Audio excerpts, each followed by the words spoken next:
आज तकरीबन 3 वर्ष बाद श्याम ने शोभा को गांव के पुराने मंदिर की सीढ़ियों से नीचे उतरते हुए देखा तो उसके दिल को एक सदमा सा लगा, क्योंकि वह जिस शोभा को मंदिर की सीढ़ियों से नीचे उतरते हुए देख रहा था, यह उसकी वह पुरानी शोभा तो कतई नहीं लग रही थी जिसे कभी श्याम अपनी जान से भी ज़्यादा चाहता और प्यार करता था। आज वही शोभा सफ़ेद साड़ी में लिपटी और बिना मांग में सिंदूर लगाए हुए बिल्कुल उसके सामने मंदिर की सीढ़ियों से नीचे उतर रही थी।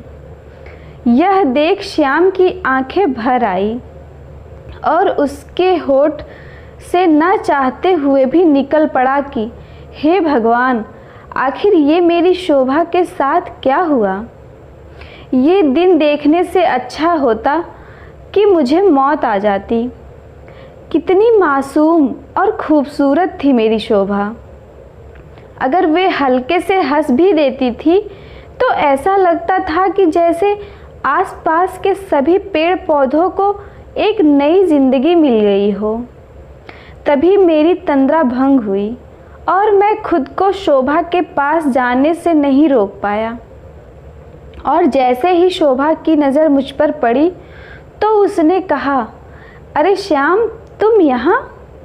लेकिन मानो श्याम ने कुछ सुना ही ना हो। लेकिन जब दोबारा शोभा ने यही पूछा तो श्याम की भरी आंखों से टप टप आंसू बहने लगे। वो बोला कि क्या मैं तुमसे थोड़ी देर कहीं बैठकर बात कर सकता हूँ शोभा? मुझसे आखिर क्या बात करोगे श्याम?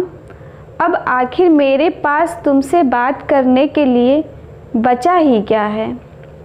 तुम ऐसा क्यों कह रही हो शोभा? क्या मुझे इतना भी अधिकार नहीं है कि मैं तुम्हारे साथ बैठकर थोड़ी देर तुमसे कुछ बात कर सकूं? तभी शोभा ने अचकचा कर कहा, नहीं नहीं श्याम, मेरा उद्देश्य तुम्हारा दिल दुखाना नहीं था।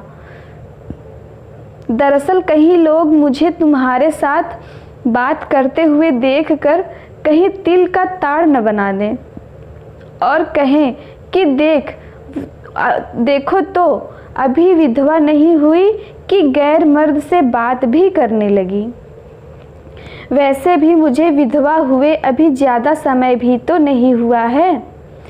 श्याम ने साफ महसूस किया कि खुद को विधवा कहते समय शोभा का गला थोड़ा सा भर आया था, लेकिन वे श्याम से जैसे इस दर्द को छिपा लेना चाहती थी। लेकिन भला श्याम, जिसकी आंखों में आज भी शोभा के सिवा कोई और नहीं, कैसे छिपा पाती?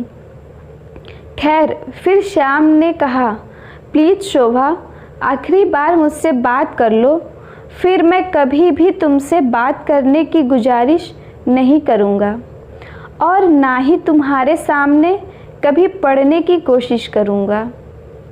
फिर थोड़ी देर बाद शोभा ने एक लंबी और गहरी सांस छोड़ते हुए कहा, ठीक है श्याम, आओ चलो उस पेड़ के पास बैठते हैं। शोभा ने जिस पेड़ के पास श्याम से बैठने के लिए कहा था, दरअसल वे पेड़ अब आधा सूख गया था और आधा हरा था। इसी पेड़ तले कभी श्याम और शोभा घंटों बैठे प्यार की बातें किया करते थे।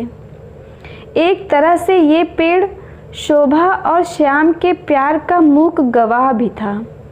आखिर शोभा ने इसी पेड़ के नीचे ही तो श्याम से ये कहा था कि हो सके तो तुम अपनी इस शोभा को माफ़ कर देना श्याम, क्योंकि आज के बाद फिर तुम्हारी यह शोभा कभी भी तुमसे दोबारा मिलने इस पेड़ के नीचे कभी नहीं आएगी। आज केवल इसलिए यह शोभा आई है कि वो श्याम को यह बता सके कि मेरी शादी कहीं और तय हो गई है। अगर हो सके तो तुम भी कोई अच्छी सी लड़की देखकर अपना घर बसा लेना। इतनी बात शोभा के मुंह से सुनते ही जैसे श्याम के सिर पर गड़गड़ा के पूरा आसमान ही गिर पड़ा हो। फिर किसी तरह खुद को सामान्य करने के बाद श्याम ने शोभा से पूछा, क्या इतनी बड़ी सज़ा देने से पहले मैं तुमसे यह पूछ सकता हूँ शोभा कि आखिर मेरी गलती क्या है? शोभा रोते हुए बोली, मुझे दुख तो इसी बात का है श्याम कि तुम्हारी कोई गलती नहीं, बल्कि ये मेरी किस्मत की गलती है। मैंने अपने घर के सारे लोगों से तुम्हारे और अपने प्यार के बारे में सब कुछ बता दिया था, लेकिन मेरी माँ और पिताजी ने कहा कि शोभा, तू अपनी 3 बहनों और एक भाई में सबसे बड़ी है। अगर लोगों को यह पता चल गया कि मेरी बेटी ने किसी गैर जाति के लड़के से शादी कर ली है, तो फिर इस पूरे गांव में ना सिर्फ तुम्हारी जवान बहनों का घर से निकलना दूभर हो जाएगा, बल्कि लोगों के सामने मैं खुद अपना मुंह दिखाने लायक नहीं रह जाऊंगा।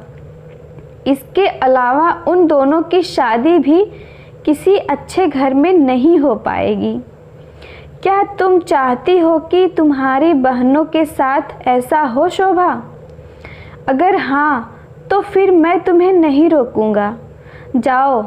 लेकिन हाँ, जब श्याम से मिलकर आना तो आज रात खाने में शोभा तुम अपने इस मजबूर माँ बाप, दोनों छोटी बहनों और अपने छोटे और मासूम भाई के खाने में जहर देके हम सभी को मार देना। इतना कहकर शोभा के पिताजी ने अपने दोनों हाथ जोड़ दिए। फिर शोभा ने कहा, नहीं पिताजी, मैं इतनी खुदगर्ज नहीं हो सकती। आप जहाँ चाहें और जिससे भी चाहें मेरी शादी तय कर दें।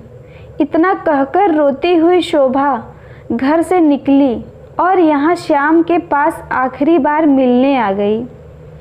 जब श्याम से मिलकर शोभा लौटने लगी तो श्याम पेड़ के नीचे खड़ा जाती हुई शोभा को तब तक देखता रहा जब तक कि शोभा श्याम को दिखाई पड़ती रही।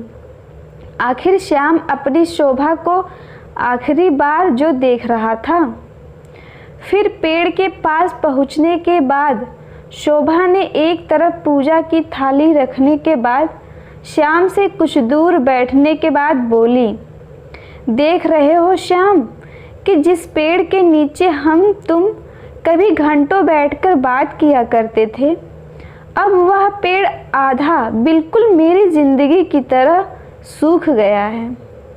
हाँ शोभा, मैं भी इस पेड़ के नीचे तुम्हारे जाने के बाद फिर कभी दोबारा नहीं आया। अच्छा छोड़ो श्याम, तुम तो यह जान ही चुके हो कि मैं विधवा हो चुकी हूँ। मेरे पास इसके अलावा कोई और ऐसी बात नहीं जिसे कि मैं तुम्हें बता सकूं। हाँ, तुम्हारा दिल तोड़ने और दुखाने का जो पाप मैंने किया था, ये शायद उसी की सज़ा मुझे भगवान ने दी है। वैसे भी अब मेरे पिताजी भी काफ़ी बीमार हैं। माँ तो पहले ही चल बसी थी। उनकी हालत यूँ समझ लो कि अब तब की है। हालांकि उन्होंने मेरी दोनों बहनों और छोटे भाई की शादी भी कर दी। भाई भी शादी करने के बाद भाभी को लेकर शहर में कहीं रह रहा। और अपनी सुनाओ श्याम, तुमने तो शादी करके अपना घर बसा लिया होगा। अब तक तो एक आध बच्चे भी हो गए होंगे। श्याम की आंखों से लगातार आंसू बहते देख शोभा चौंक गई और बोली, तुम रो क्यों रहे हो श्याम? क्या बात है? कोई बात नहीं शोभा, बस आज आंसू नहीं रुक रहे। शोभा बोली, क्यों? तुम क्या सोचती हो शोभा कि तुम्हारे जाने के बाद मैंने शादी कर ली होगी? नहीं पगली, मैं तो एक शादी बहुत पहले ही कर चुका था, तुम्हारे प्यार और तुम्हारी यादों से। हाँ, ये बात और है कि मेरी शादी तुम्हारे मांग के सिंदूर की शादी नहीं थी। तुम क्या सोच रही हो शोभा कि तुम इस सफ़ेद साड़ी में लिपटी हुई मेरे सामने बैठी एक विधवा हो? नहीं पगली, तुम मेरी चाहत की आंखों के सामने मेरी ज़िंदगी की आखिरी सांस तक कभी विधवा नहीं हो सकती। मेरी चाहत की आंखों में तुम आज भी मेरी वही पुरानी शोभा हो जिसे मैं प्यार करता था। हाँ शोभा, अगर तुम मुझे एक भीख मांगने का अधिकार दे सकती हो तो दे दो। तो शोभा के मुंह से निकल गया, मांगो श्याम। तो प्लीज़ शोभा, तुम इस पेड़ के नीचे से कभी जिस मेरी शोभा को लेकर गई थी, आज उसी पेड़ के नीचे तुम मेरी उस पुरानी शोभा को मुझे वापस कर दो प्लीज़ शोभा। अब शोभा भी रोने लगी। श्याम इस शोभा का शरीर गया था, आत्मा यही थी। आज मैं फिर अपने श्याम को खोना नहीं चाहती। श्याम लो, जहाँ और जिस पेड़ के नीचे तुम्हें ये तुम्हारी शोभा छोड़ के गई थी, आज उसी तुम्हारी शोभा को तुम्हें फिर से इस पेड़ के नीचे लौटा रही है। फिर दोनों एक दूसरे के गले से लग गए। कहानी अच्छी लगी हो तो प्लीज़ लाइक करें, शेयर करें और चैनल को सब्सक्राइब करें। धन्यवाद।